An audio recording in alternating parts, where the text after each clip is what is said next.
Uyu ni mutino uria uhanikire hwaĩ mathaa-inĩ ma thaa ithatu barabara-ini nene ya Nairobi guthii Mombatha mwena wa Kiungwani salama.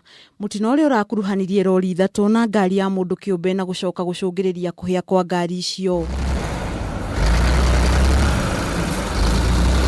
Kuringana na aria mareoneire mutino ucio, rori igĩrĩ nicio ciraguthanire kiongo gwa kiongo na kumunda mwaki urio, na rori ĩngĩ na ngari ya mundu kiumbe iria ciraumanĩte thutha iraremwo ni gwĩthema na ciranyita mwaki. Mwendo wa saa 3 na dakika 20 hivi jana usiku nikasikia mlipuko kwa barabara.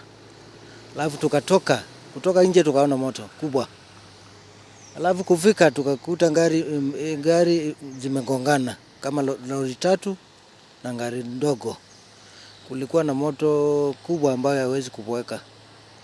Na nikapigia askari wote wakaingia. Alafu sasa tukaanza shughuli ya uokoaji.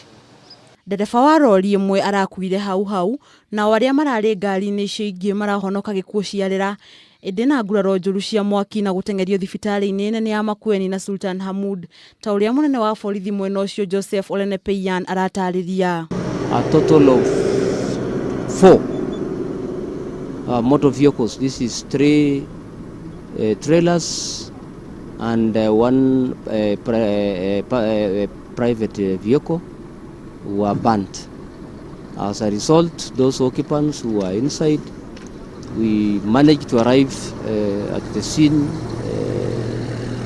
respond team, and we managed to get one body burnt beyond recognition, and some other victims or rather casualties in other vehicles who were rushed to various hospitals. Others were taken to Machakos and the others were taken to Sultan Hamud. Mihango ya ukui ni rathararire kwa ihinda ĩndĩ maabitha bara marahota kũmĩcokereria. Ũndũ wa kũmakania nĩ atĩ ona thengia wa mbura nene ĩrĩa ĩraraire ĩkiura, mwaki ũyũ no ũrathiaga na mbere na gwakana, na rĩu matereba bara ĩno ya salama nĩ morĩtie gũkorwo makĩhũga mũno rĩrĩa maramĩhũthĩra, kuona bara ĩno mĩtino mĩingĩ nĩ ĩkoretwo ĩkĩhanĩka. Handũ-inĩ ha Kameme TV, Ngetwo Nduta, Wanyuthe.